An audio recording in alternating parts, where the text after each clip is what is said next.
When I saw the trailer for the movie, I had no hopes for it. Then when I saw the reviews right before its release, I thought, okay, maybe I can say it's average at best. But after watching the movie, I can confirm that the movie was an absolute disaster. There are entire scenes in the movie that are simply setups for songs, but the songs aren't even good. There are rundown gags like Apna Time Aayega and stupid dialogues like Mera phone tring tring nahi, conjuring conjuring karta hai. Farhad Samji and Akash Kaushik, the writers of the movie, couldn't even be bothered to give the characters any good names.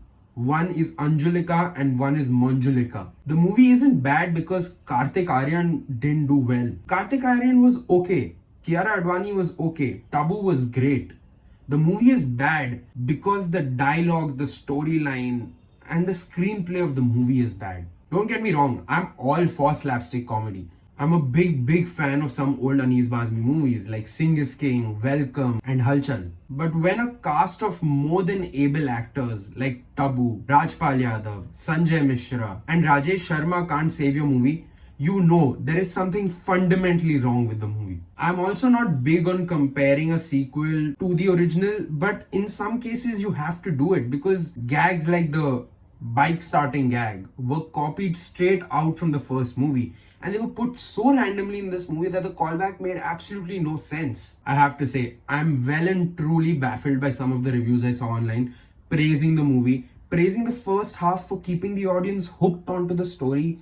When the first 45 minutes of the movie, nothing really happens. It's only the last 15 to 20 minutes of the first half that they do set up some story for us to see in the next half of the movie. Another major reason why I feel like this movie really fails in its horror aspects is that we see way too much of the ghost. In the first movie, director Priyadarshan relied not only on the jump scares, the physical jump scares that we see in the movie, but also the psychological aspect of it.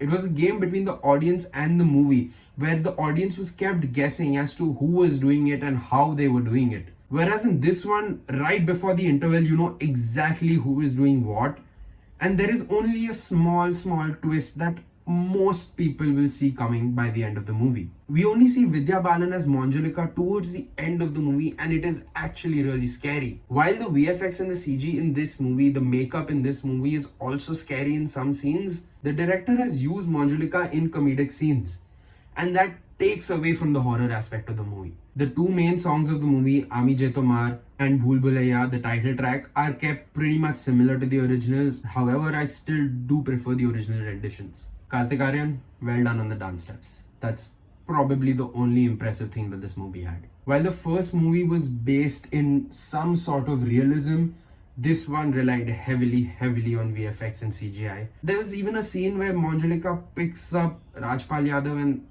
literally Hulk smashes him around. That for me just does not work because you know what you're seeing is nowhere near real. Whereas in the first one, till this date when you see Vidya Balan look through those peepholes in the window, I shit my pants. I really was hoping that this movie would take me by surprise, but after watching the movie, all I can say is that the disappointment I felt after watching the trailer was nothing compared to the disappointment that I felt after spending 160 rupees to watch this movie in the theatre. It truly was one of the worst cinematic experiences of this year, and I would strongly urge you that if you do want to watch Bhool Bhulaiyaa, watch the first one. Don't waste your time watching this one. The movie was so bad that they could not even utilize one of their main and the funniest characters from the first movie, which was Chote Pandit.